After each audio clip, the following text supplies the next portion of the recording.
27 април не се случи само насилство во собранието, туку се случи и терористичко загрозување на уставниот поредок. На 27 април во собранието се изврши планиран, организиран и контролиран, за среќа неуспешно, обид за убиство врз дел од пратениците. Пресудите на дел од обвинетите, кои што ги видовме пред некој ден, представуваат срам за ова судство и се апсолутно несоодветни.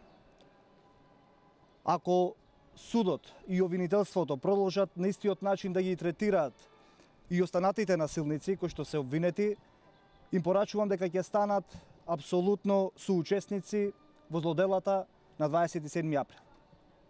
Јавното обвинителство мора посоодветно да се зафати со работата околу расветлувањето на овој случај, мора да се пронајдат сторителите, соодветно да се обвинат и соодветно да се казнат.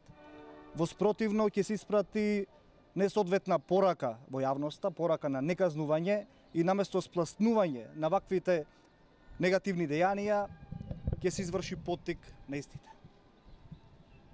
Ви благодарам, доколку има прашања, повелете слободно.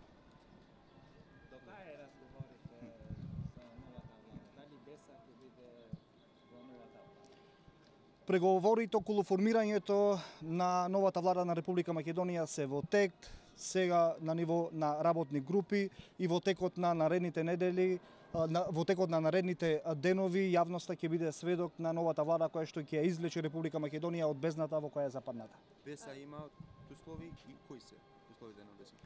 Во овој момент условите се на ниво на работни групи. Нормално секоја од политичките партии си има своји барања, но во рок од неколку денови истите ќе бидат објавени во јавноста и врз основа на сите оние принципи кои што ние ги поставивме како партија која што има мандатар, врз основа на истите принципи ќе бидат формирани и новите коалиции, односно новата влада на Република Македонија.